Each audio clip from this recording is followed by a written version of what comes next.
Nuevos paradigmas educativos. Leo la semblanza de la doctora Luz Helena Narváez. Es actualmente directora de proyectos del IGES Universidad, Instituto Gastronómico de Estudios Superiores, directora general de CERE Educación. Tiene 25 años de experiencia docente en temas relacionados con química, ambiental, control estadístico, de calidad, metrología, tecnología del agua, sostenibilidad y responsabilidad social.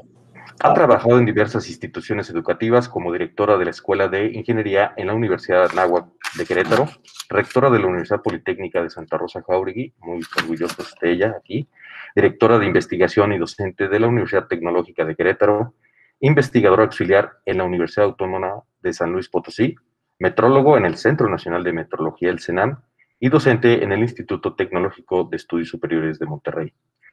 Sus líneas de trabajo e investigación en temas de sustentabilidad incluyen 3 áreas: sustentabilidad cultural, responsabilidad social y ciencia de los materiales, desarrollando proyectos relacionados con recuperación de la cocina tradicional mexicana, responsabilidad social empresarial, desarrollo de materias de construcción sostenibles, tratamiento de aguas residuales y la prevención de la contaminación por ecotecnologías como sanitarios secos, biofiltros y humedales artificiales.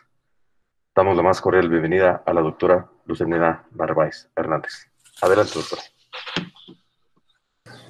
Muchísimas gracias, René, por la presentación. Lo bueno es que ya todos los que están aquí presentes ya me conocen, entonces vamos a empezar con este tema. Bueno, vamos a platicar con nuevos paradigmas educativos y hoy espero que Enrique, que aquí lo tengo presente, no se enoje, pero voy a hablar de algunos temas, no se enoje por lo que nos platicó de todo su proyecto que ha desarrollado, y no nada más él, sino todos los que nos dedicamos a la educación, porque sabemos que perdón, ¿sí? La que sigue, por favor.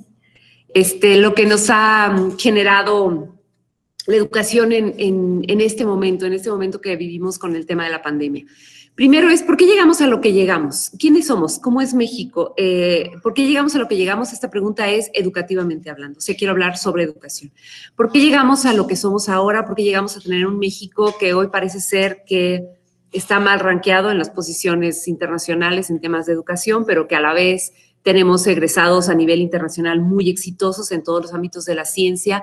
Y bueno, pues ya sabemos todos que tenemos una cultura de conquista, por ahí dirán los historiadores, que no han permitido, que para muchas cosas nos han permitido crecer muy rápidamente y desarrollarnos bien, y para otras cosas nos han retenido en muchos procesos, entre ellos el proceso educativo. Si bien hemos mejorado e innovado con los años, con los siglos, digamos ya 400, 500 años para acá, que los modelos educativos se han ido perfeccionando y que se han ido adaptando a los nuevos contextos sociales de México, todavía hasta antes del año pasado, todavía hasta febrero. ¿Le puedes dar a la siguiente, por favor, René? Hasta febrero teníamos una historia educativa, si bien en franco crecimiento, todavía tenemos una historia educativa en franco crecimiento, pero que todavía está muy rezagada con respecto a los estándares internacionales para ciertas cosas. Yo considero que para muchas otras estamos en la punta del iceberg y para otras estamos en el fondo. ¿Para dónde vamos? Y ese es el tema de la que siga, por favor, de esta pequeña conferencia. Vamos a recordar nuestra historia reciente en temas de educación. Empezamos, a lo mejor, nuestros primeros modelos educativos en México, pues la enseñanza conductista, donde pues el alumno hace lo que el profesor dice. Después pasamos a la enseñanza constructivista, donde pues los niños y los jóvenes pueden desarrollar su propio aprendizaje con actividades más lúdicas. Y después empezamos con los modelos más orientados al trabajo y empezamos con la enseñanza por competencias, que ya no son nuevas en México, tienen más de 20, casi 30 años en México, la educación de enseñanza por competencias. Y ahí, en esa etapa de la enseñanza por competencias, nos hemos detenido los últimos 20, 25 años, implementando, como no, innovación en estos modelos, sumando el conductismo con el constructivismo, con las competencias, mejorando los procesos a través de métodos de enseñanza activa, etcétera, etcétera, etcétera. Y en los últimos años también hemos entrado a involucrarnos poco a poco con la enseñanza virtual. Estos modelos de enseñanza que hasta abril o marzo del año anterior íbamos lento, pero seguro. ¿Por qué? Porque no había una urgencia, porque no teníamos una necesidad imperiosa de entrarle todos a las enseñanzas visuales, porque, como dice Enrique, que tenemos instalaciones en infraestructuras educativas gigantescas, laboratorios, equipamiento, bibliotecas presenciales, salones de aulas de clase, 20,000 cosas, y entonces no era tan exagerada la necesidad de entrar de lleno y de golpe a la enseñanza virtual. La que sigue, por favor, René. Y entonces, en estos procesos, hasta antes de marzo del año pasado, sumamos a los modelos educativos que teníamos o que tenemos hasta el día de hoy, sumábamos actividades de innovación, actividades de emprendimiento, sumábamos movilidades nacionales e internacionales, sumábamos educación dual, allá los modelos que estaban más orientados a la educación, digamos, vinculada con la empresa, sumábamos tecnologías de la información y sumábamos muchas otras ideas, nuevos modelos de formación integral. Aquí sumamos en la Politécnica el tema de sustentabilidad y la formación integral a través de la cultura de sustentabilidad, etcétera. Y todo eso se sumó y se ha ido sumando a lo largo de la historia de la educación en México. La que sigue, por favor, René. Pero hace poco más de un año, y aquí sí quiero que abran micrófonos o que escriban en el chat, hasta déjenme abrir el chat para poder leer. ¿Qué pasó hasta hace poco más de un año, bueno, poco menos? Hace poco más de un año, ¿qué sentimiento teníamos sobre la educación en México? Hablo antes de la pandemia. 3 personas que me puedan dar una idea de lo que sentíamos de la educación hace un año. Así escrita en el chat. O aquí digo, o verbal abriendo micrófonos.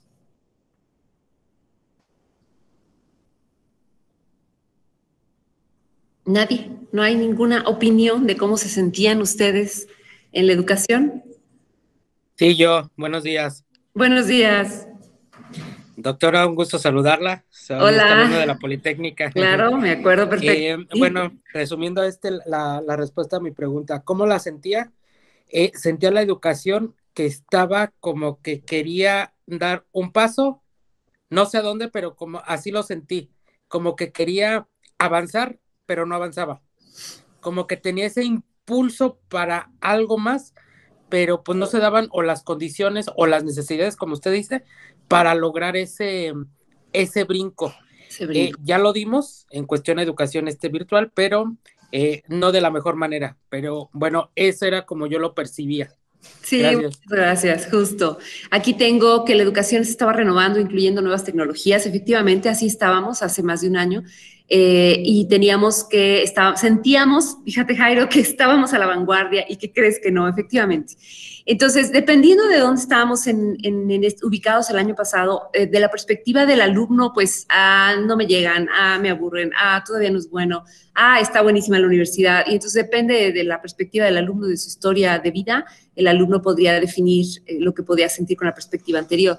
Del profesor es, me quieren involucrar en nuevos proyectos innovadores, yo no tengo tiempo para eso, mi enseñanza siempre ha sido buena, no sé si se acuerdan de eso, pero había profesores que decían hasta antes de la pandemia, yo no necesito saber nada de internet y redes sociales porque mi clase presencial es fabulosa y tengo calificación de 10, entonces ¿por qué me obligan a cosas nuevas, ¿no? Del administrativo es cada vez más dinero, necesitamos más infraestructura, necesitamos más dinero para poder tener los estándares educativos, los laboratorios en forma, etcétera. Del director o del rector, y aquí tengo a Enrique, pero pues yo también como director les puedo decir que desde nuestra perspectiva es, híjole, nos está comiendo el tiempo, vamos mucho, tenemos que ir más allá. ¿Cómo le hago para que nuestra gente, nuestros profesores, nuestros directivos jale más rápido? Porque el mundo nos está comiendo y no estamos llegando a la velocidad. Y del padre de familia, algunos padres de familia contentos con los modelos educativos mexicanos y otros completamente en descontento. Eso es lo que sentíamos desde nuestra perspectiva antes de la pandemia. Ahora, podríamos sentir en ese entonces que teníamos alguna falta de credibilidad en algunos de los ejes de educación en México. Y entonces por ahí en aquel entonces, desde 1997, Peter Drucker decía que pues las instituciones de educación superior no sobrevivirían. Y recuerdo desde que tuve la oportunidad de ser rectora de la Politécnica y que tuve la oportunidad de viajar a universidades de otros países, que la universidad en Estados Unidos, por ejemplo, pues estaba en déficit económico importantísimo, que la mayor parte de los jóvenes o de estudiantes o jóvenes de Estados Unidos no estudiaban la universidad, que las universidades de Estados Unidos sobrevivían de la gente que venía de otros países a estudiar en Estados Unidos y estaban en franca crisis en las universidades privadas y públicas de todo el mundo. Y entonces, desde 1997 97, Peter Drucker decía que los edificios universitarios son completamente inadecuados y totalmente innecesarios. Sin embargo, todos nosotros estábamos en la firme convicción, y hasta hace un año, estábamos en la misma firme convicción de que necesitamos más equipo, más actualizado, más infraestructura educativa, mejor calidad de sistema, la señal, el internet, etcétera, etcétera. Y estábamos invirtiendo y seguimos invirtiendo en infraestructura educativa. La que sigue, por favor. Pero ¿qué pasa después del 2020, abril, COVID-19? Ahí me equivoqué, no es COVID-10. Bueno, perdón. De COVID-19. Todas las que siguen, por fin. Pues que COVID-19 trastocó todos los procesos educativos a los que estábamos acostumbrados. Y entonces, estos edificios nuevos, estas infraestructuras nuevas, estos equipos que acabamos de comprar hace menos de un año, que siguen embolsados porque desde hace un año no los podemos sacar y nuestros chicos no han podido hacer uso de ellos. Y entonces, la que sigue, por fin. ¿Qué cambió cuando empieza el COVID? Ahí sí te voy a pedir de uno en uno, por fin, René. ¿Qué cambió y a qué nuevos problemas nos enfrentamos? Primero, en abril, inmediatamente un sentido de urgencia impresionante, porque ¿y ahora qué hago? Los alumnos no pueden venir al aula, pero mis alumnos no tienen internet, son de comunidades rurales o tienen toda la tecnología, dependiendo de la institución. Los profesores están desactualizados, aquellos que ya estaban en el tema de innovación, qué padre, qué bueno, ya le hicimos, pero el 80% de los profesores no quería entrar al tema de innovación educativa, entonces los profesores están desactualizados, los alumnos no se adaptan a lo nuevo, que no les gusta estudiar en línea, no les gusta estar sentados, no desarrollan sus capacidades completas, no podemos comunicarnos correctamente, empieza a haber un rezago educativo importante a nivel mundial, esto no es nacional. Habilidades manuales no cubiertas, los chicos de terapia física no pueden practicar y entonces ¿cómo les enseño yo a que hagan tacto si no podemos hacer nada, etcétera, ¿no? No podemos dar la infraestructura inadecuada o insuficiente, pero no la infraestructura educativa, sino la infraestructura en redes, en equipamiento informático, en aplicaciones móviles, la economía a nivel mundial y a nivel nacional mermada, entonces los padres cada vez con menos dinero para pagar colegiaturas de colegios privados. Las actividades extramuros prohibidas y entonces el deporte, el fútbol, el voleibol, el básquetbol, el canto, el piano, la música, el baile, detenido. Los problemas psicológicos de los jóvenes se van a ir aumentando, mucha más depresión juvenil, incluso de adultos, no solamente de jóvenes, más psicosis, digamos, global por el tema de que no podían salir.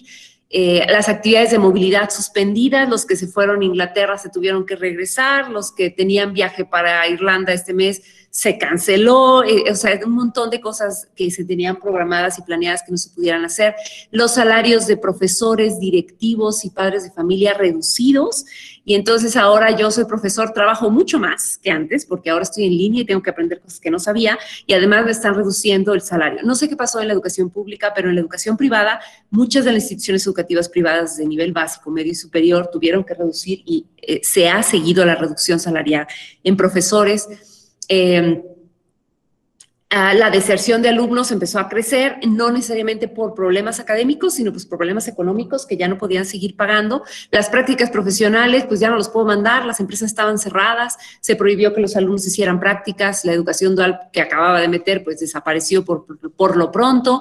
Y entonces, con esta urgencia y inestabilidad, empezamos a incumplir la totalidad del programa académico y entonces nos quedamos en un 80% y en la primaria, pues, híjole, estamos al 50% del ciclo pasado y ahorita empezamos en septiembre y empezamos recuperando el semestre pasado. Tenemos casi un año de rezago académico en casi todos los niveles educativos de México. La que sigue, porfis. Titulaciones online, que bueno, bendito sea Dios, pudimos todavía titular, pero pues no es lo mismo que titular todo en junto, que titular de uno en uno y 1000 cosas más. Entonces, no sé qué tantas cosas más vivieron ustedes en su realidad educativa, en las áreas donde están colaborando, pero esto es una sola de las pequeñas ideas que sucedieron en el año anterior y que siguen sucediendo. Y bueno, ¿cómo tratamos de resolver todo eso? Pues con muchísima creatividad, que con Google Suite, que con Zoom, que siempre Zoom no, que porque te roban la imagen, ya vámonos con Meet, y bueno, 1000 cosas. Y entonces, de verdad, hemos transitado una universidad virtual, y como decían ahorita, realmente, ¿hasta dónde transitamos de lo que teníamos, que era presencial, con tantito innovación, y hasta dónde llegamos? Llegamos de la educación presencial que es lo que obteníamos, a la educación remota? ¿O ustedes creen que llegamos directamente a la educación virtual? Y la realidad es que por ahí hay un estudio que estaba yo investigando que la verdad solamente llegamos a transferir en el 80% de las instituciones de educación, de la educación presencial a la educación remota, o sea, casi lo mismo con tantito de TICS, pero no hemos llegado en la mayoría de los programas educativos y en la totalidad de las materias a la educación virtual. Y entonces esto nos va a generar un rezago tecnológico también, y entonces no estamos dando respuesta correcta, estamos dando respuesta de urgencia a la problemática actual. Estamos atendiendo lo urgente y estamos dejando de lado lo importante. ¿Dónde estamos ahora y cuáles son los temas críticos? No tenemos capacidad de movimiento de la gente, y esto a lo mejor todavía va a durar de aquí hasta agosto de este año. Mínimo, se prevé. No, todavía no, por fin. Tenemos un impacto económico que no ha mejorado, que incluso probablemente el primer semestre del año vaya todavía decreciendo. La globalización, como se conocía, también se ha detenido casi en un 40%. Para ventas y negocios en línea ha aumentado, pero los procesos de globalización en otros sectores ha disminuido. La presencialidad en la educación disminuida, por no decir que nula. Y no sé si en septiembre vayamos a regresar con los mismos modelos o tengamos por obligación que reducir los procesos o las modalidades a lo que estamos acostumbradas. Sustitución de clases con medios no presenciales. Tenemos una gran brecha, por ejemplo, cómo enseñar las materias prácticas con medios no presenciales, que es una brecha digital, y ahí simuladores, el costo económico de ese tipo de sistemas para la educación es altísimo. En fin, tenemos un tema crítico además, que es el déficit de aprendizaje, que se está dando en la actualidad y que si no mejoramos se seguirá dando en los próximos 6 meses o tal vez de manera continuada. Y mi pregunta es, ¿estamos preparados para la nueva normalidad? Y esta nueva normalidad, que quién sabe cómo vaya a ser, la verdad es que hay gente que dice que ya no vamos a regresar al 100% presencial, hay gente que dice que imita, hay gente que dice que sí, no lo sé, nadie lo sabe, creo, tendríamos que ver cómo vamos a vivir este desarrollo en los próximos meses, pero lo que sí sé es que el trabajo educativo tiene mucho que aprender y que crecer. Regresemos parcial, total, o no regresemos al aula presencial, el trabajo educativo imposible que se mantenga siendo el mismo, imposible. Las instituciones educativas tenemos que diseñar nuevos modelos educativos más flexibles, más disruptivos, y la infraestructura educativa tiene que cambiar. Si bien tenemos ya estos nuevos laboratorios, etcétera, no para todos van a ser viables. Además, mucha de la gente que ya se adaptó al modelo, porque muchos estudiantes sí se adaptaron y ya prefieren no regresar a clase presencial, pues entonces vamos a tener que dar para estos chicos que sí se adaptaron una nueva oferta, y para aquellos que no se adaptaron a lo mejor regresar a la oferta anterior, que eso es lo fácil. Pero los que sí se adaptan van a estar buscando una nueva modalidad de aprendizaje, y entonces nosotros también en ese sentido tenemos que cambiar. Nuestros desafíos próximos es minimizar el déficit de aprendizaje. ¿Qué tanto estamos logrando? ¿Qué tanto estoy evaluando lo que aprenden en línea o no? Si presencial no evaluábamos lo que aprendían correctamente, imagínense presencial, tenemos todavía un gap mucho mayor, sobre todo porque, pues, si se copiaron en el examen, si no se copiaron, si sacaron el internet para contestar en línea, si mil cosas, ¿no? Hay que minimizar la inequidad por la brecha tecnológica. El 80% de la población mexicana no tiene acceso a tecnología para poder dar continuidad a estudios en línea, y entonces tenemos una brecha tecnológica importante. Para el profesor, uno de los temas muy importantes es mantener el interés de los estudiantes de manera presencial, pero máxima ahorita de manera en línea. Tenemos que minimizar el burnout, minimizar el cansancio tanto de profesores como de estudiantes. Y ese cansancio que yo lo siento, porque sigo trabajando en línea y que sé que todos los que están aquí conectados sienten ese cansancio, tanto el alumno como el profesor, es agotador. Y entonces va a llegar un momento que el profesor o dé las clases a medias, o las dé cada vez más fácil, o el alumno cada vez o genera más proceso de autoaprendizaje, que sería lo ideal, o genera más desmotivación para el aprendizaje. Entonces, ¿cómo equilibrar esto? No lo sé. Es un proceso para mí muy complejo, el tema del burnout de profesores y estudiantes. Atenuar también las implicaciones financieras de la economía actual, sobre todo las instituciones privadas. ¿Cómo le voy a dar? También las públicas tienen problema para pago de cuotas públicas, que además son muy bajas, pues la problema económica es en todos los niveles. Entonces, cómo mantener el salario de los profesores, cómo mantener las infraestructuras funcionando, cómo mantener los modelos de educación integral. Antes jugábamos fútbol, voleibol, ahora ya no. ¿Qué vamos a hacer con modelos disruptivos que ya no sean presenciales o que sean parciales con el modelo de educación integral? Cómo mantener el contacto humano de la comunidad educativa, cómo cómo darte un abrazo sin dártelo físicamente cuando la educación se convierte en mixta o 100% virtual, cómo darte una palmada de felicitaciones cuando no tienes ya la presencialidad del maestro ni del alumno. Todos esos son los desafíos que vienen hacia los nuevos modelos. Y entonces ahora nos tenemos que cuestionar los dogmas actuales de la educación y se los dejo porque cómo lograrlo, no sé, no tengo una respuesta. Lo único que sí sé es que nos tenemos que cuestionar nuevamente ahora, ¿qué? Movilidad internacional, ¿va a seguir siendo como es? ¿La voy a cambiar? ¿Para dónde va la movilidad? Ahorita ya hay nuevas tendencias a partir del año pasado de para dónde va la movilidad internacional sin moverte de casa. Entonces, bueno, tenemos que visualizar nuevos modelos de movilidad internacional, tenemos que visualizar nuevos modelos educativos, tenemos que visualizar si vamos a tener que hacer presencialidad o no, cómo va a ser ahora la innovación, porque parece que la innovación ya se dio en un muy corto periodo de tiempo, pero la verdad es que te das cuenta que no hemos logrado mucho y entonces la innovación que antes creíamos que íbamos para allá ahora es mucho más urgente y de otra manera. Ni siquiera la innovación en metodologías activas de aprendizaje presenciales. Ahora nos tenemos que ir a la innovación de metodologías activas de aprendizaje virtuales. ¿Cómo lograr el aprendizaje significativo? La que sigue, por favor, René. Cuestionarnos, y en este tema yo siempre me he cuestionado, no es la primera vez, pero ahora me lo cuestiono más. ¿Qué tan pesada es la carga académica de nuestras universidades en México?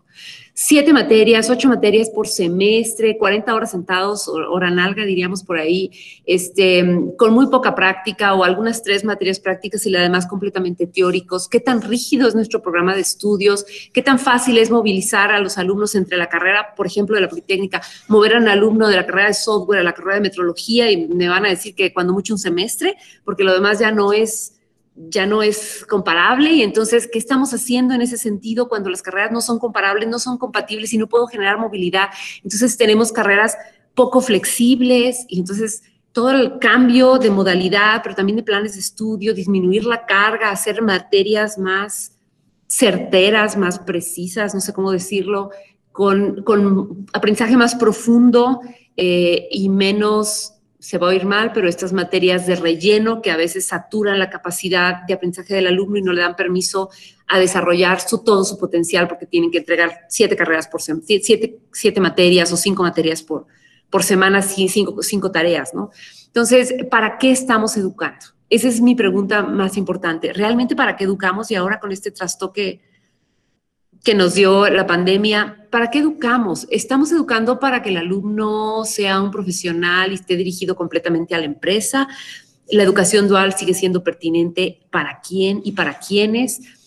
¿Los voy a educar para ser emprendedores? ¿Los voy a educar para ser autogestores de su conocimiento? ¿Para qué los vamos a educar? Entonces no podemos cambiar nada de lo anterior que les he platicado si no hemos definido para qué queremos educar. Y cuál es la visión a futuro de un nuevo México educado, ¿no? Que trabaje para las mismas empresas, que ahora generemos nuevas empresas. No sé qué mil cosas tenemos que cambiar o pensar para hacer la modificación de los modelos educativos.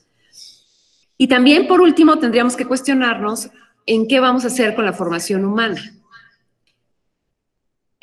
¿Cuál va a ser, cómo vamos a llegar al sentido de responsabilidad de nuestros alumnos en clases mixtas o incluso en clases presenciales o clases virtuales? Ahora, el sentido de responsabilidad cambia muchísimo. Hoy podemos ver que antes no era importante usar el cubrebocas y hoy es importantísimo usar el cubrebocas y hay 80, bueno, no 80, pero no sé, un 30% de la población que no se lo quiere poner y no le importa si el de enfrente se está contagiando. ¿Dónde está la responsabilidad como ser humanos? ¿Dónde está nuestra responsabilidad como ciudadanía? No sabemos comunicarnos todavía, ofendemos cuando hablamos, en términos generales toda la población, no solamente México. Tenemos que cuestionarlos si estamos haciendo a nuestros alumnos resilientes o no. En fin, 20,000 preguntas que tenemos que formarnos para las nuevas paradigmas educativos que, si bien muchos estudiosos del tema están generando algunas que otras ideas en sistemas de evaluación, por ejemplo, Malasia tiene un sistema de evaluación que se diseña a través de un diagrama de araña, que está padrísimo. Bueno, hay muchos modelos para en esta época de pandemia que se han tratado de implementar. Están saliendo artículos científicos por mayor, día por día, para tratar de difundir lo que se ha hecho en otras instituciones o en otros países en temas educativos, pero nosotros todavía estamos, como México, planteando qué vamos a hacer. Todavía el gobierno, creo que no hemos podido, el gobierno y los privados y las personas y todos no hemos logrado tener un modelo, más bien, un tiempo para razonar. No tenemos tiempo para razonar, es tanto el trabajo que tenemos ahorita en línea que no tenemos tiempo para sentarnos y decir qué voy a hacer, cómo lo voy a hacer, y esto es urgente. O sea, no podemos empezar el siguiente semestre de agosto sin haber ya repensado y razonado nuestro modelo actual y cómo lo vamos a mejorar. Y así como en su momento pensamos casi un año en cómo manejar la educación bilingüe y otro año en cómo manejar la educación inclusiva cuando inicié esta universidad, hoy los invito a todos los de la Universidad Politécnica Santa Rosa Jáuregui que se detengan y tengan otro año, que es de aquí, ya no nos quedan tanto, de aquí a agosto, para repensar cómo vamos a trabajar en la nueva modalidad a partir de agosto del 2021. Y por último, comentarles que la base de estos cambios está en la motivación y en la seguridad que les transmitamos a los estudiantes y a los profesores.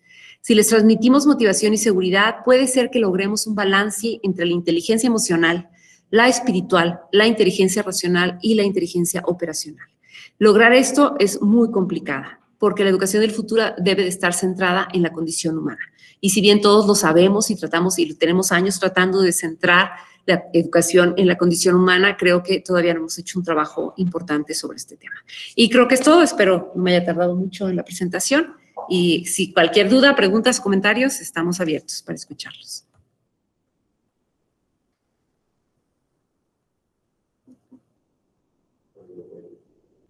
Lo pueden generar a través del chat o a micrófono abierto. Estamos sí. en este proceso de preguntas y respuestas. Dice, en muchas materias la parte práctica va a dejar una enorme deficiencia, aunque estemos buscando una adaptabilidad. Y eso dice Julio, es cierto. De la misma manera, Miguel Ángel nos expone que las materias prácticas son indispensables, sí. Sin embargo,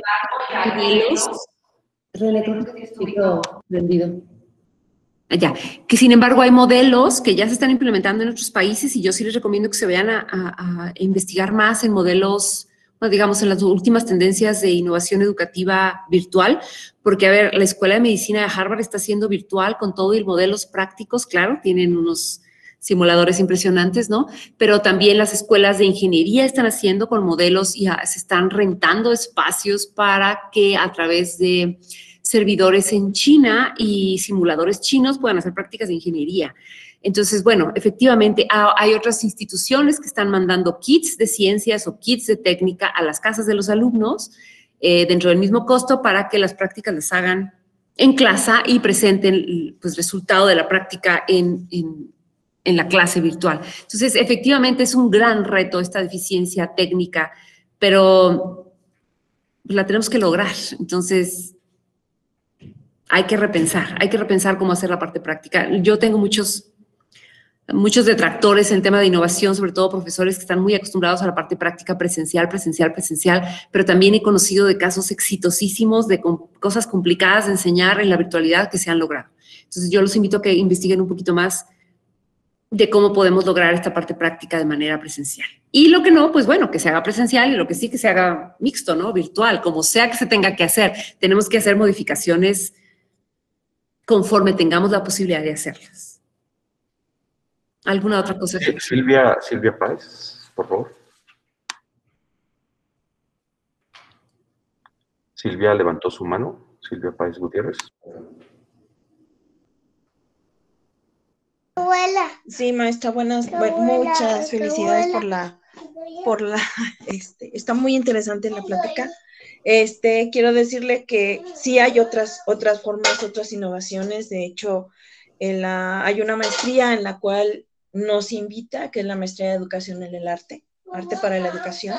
Incluso en esta maestría sí se está tratando de buscar la manera en que el aprendizaje significativo realmente sea y se vea por parte del arte, incluirlo. Es difícil porque no todo el mundo quiere hacerlo, está costando trabajo, sin embargo sí se puede lograr porque es una de las partes que nos ayuda. El arte nos ayuda a que estos aprendizajes se queden en la memoria del estudiante. Y sí tiene que abrirse mucho, tanto el maestro, para aplicarlo y buscar la manera adecuada de aplicarse. Entonces, creo que sí, a todos nos corresponde estar siempre estudiando y investigando. Gracias, maestro. Al contrario, maestra Silvia, y efectivamente el arte está desde hace varios años tratándose de involucrar en los modelos estos STEM, incluso ya era STEM A, porque se involucraba desde entonces el arte y hay una arquitecta, ahorita no me acuerdo, que estuve leyendo su libro, que también enseña a través del arte todas las ciencias y se puede enseñar a través del arte las matemáticas, la física, la química, la biología, un millón de cosas que se pueden. Lo malo en México, creo que lo que pasa es que en México no le damos el valor al arte que realmente tiene. Y entonces, como no sabemos, no somos cultos en arte, a excepción de aquellas personas que realmente lo son, ¿no? Porque estudian eso, es para nosotros profesores, por ejemplo, yo que doy química y que no soy muy artista en el tema y que tampoco soy tan letrada en el tema, involucrarme en una modalidad de arte para poder enseñar. Sin embargo, estoy totalmente de acuerdo con usted y soy una apasionada del tema, he leído varios libros. Desgraciadamente no soy artista, entonces el hacer la copla, que es lo que se necesita, hacer la copla entre un profesor con esas especialidades y un maestro que no las tiene, así como hicimos en la inclusión, el intérprete y el profesor, de la misma manera tendríamos que implementar. Y ahorita usted habla de arte, pero con esta idea de hablar un maestro de arte con uno de químico para dar clase de química, imagínense que se puede hacer con un maestro de otra especialidad, con otro maestro de otra especialidad o con 3 profesores dando la misma clase. Entonces, ese es otro paradigma. ¿Por qué tengo que dar un solo maestro de matemáticas? ¿Por qué no ser 3? ¿Por qué no trabajar en academias? ¿No? Entonces, bueno, hay mucho, mucho por hacer. Muchísimas gracias, maestra, pero efectivamente estoy convencida que el arte es una de las tendencias.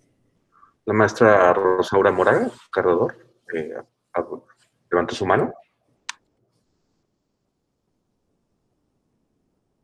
Maestra Rosaura, levantó su mano, ¿no? Ahorita en la cámara. No. Hay muchos comentarios en el chat. Es un reto enorme para cubrir los huecos en la parte práctica. Excelente práctica para la reflexión. Se requiere de la voluntad y esfuerzo de todos, dice Edith Zapata.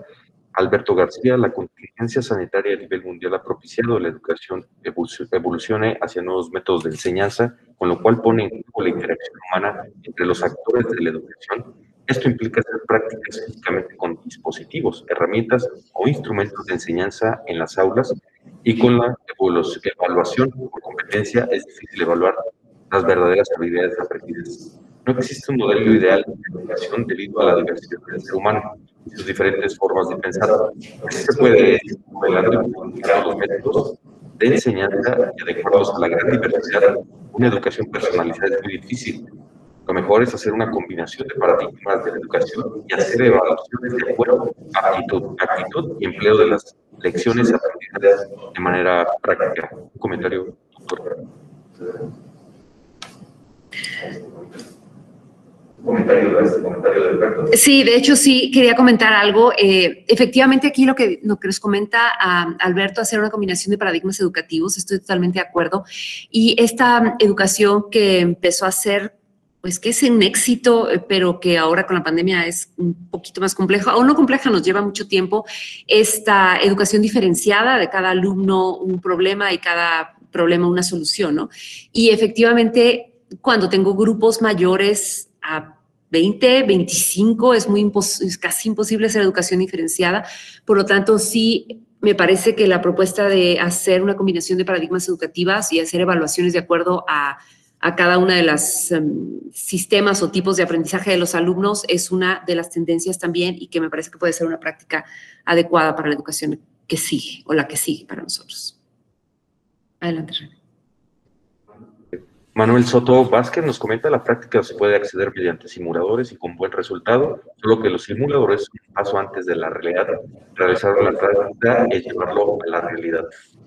Correcto, Manuel. Y en ese sentido creo que cuando no se puede, la única manera de llevarlo a la realidad, cuando no podemos estar en instalaciones educativas, por pandemia en este caso, podríamos llevarlo a la práctica, a la realidad, aliándonos con las empresas para hacer estos modelos de educación dual, pero yo creo que también la educación dual vamos a tener que cambiarla, hacer un poco más que la empresa se comprometa un poco más en coadyuvar a la educación, un poquito más de lo que ya como educación dual se compromete. Pero es cierto. Nuevamente Silvia Páez Gutiérrez. Nori Oxman, bioarquitectura, proyectos que incluyen diferentes disciplinas. Correcto. Y hay muchas de las carreras de arquitectura que están manejando diferentes disciplinas. Esa carrera como que ya tiene rato innovando en estas tecnologías disruptivas, incluyendo el arte.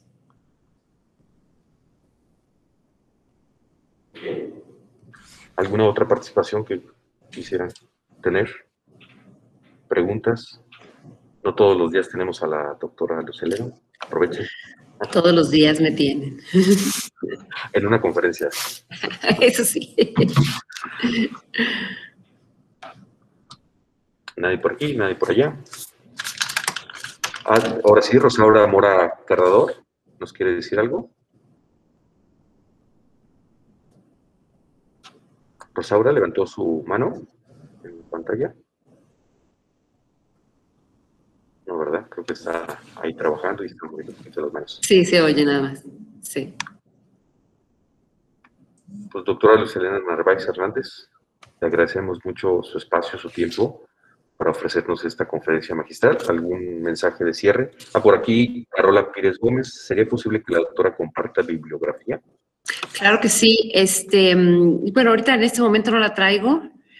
Los libros los tengo, se los mando, es que los tengo comprados en mi casa, pero sí tengo bastante bibliografía. Se lo puedo pasar a la doctora Flora para que vean las nuevas tendencias, lo que está saliendo. La verdad es que uno de los modelos que más me ha gustado de lo último que he visto es el de Tailandia, en cuanto a los criterios de evaluación que están usando ahorita con la pandemia. Se las mando, claro que sí, con la doctora Flora. Flora, no se te olvide recordarme, porque luego todo se me olvida, pero no, Flora no se le olvida. Gracias a ti, Aarón. Muy bien, pues agradecemos su presencia por acá. Yadira también nos agradece, la doctora Flora también. Y bueno, esto ha sido todo por hoy. Gracias a todos. Que tengan buen día. Hasta luego. Se hace menos ruido. Listo.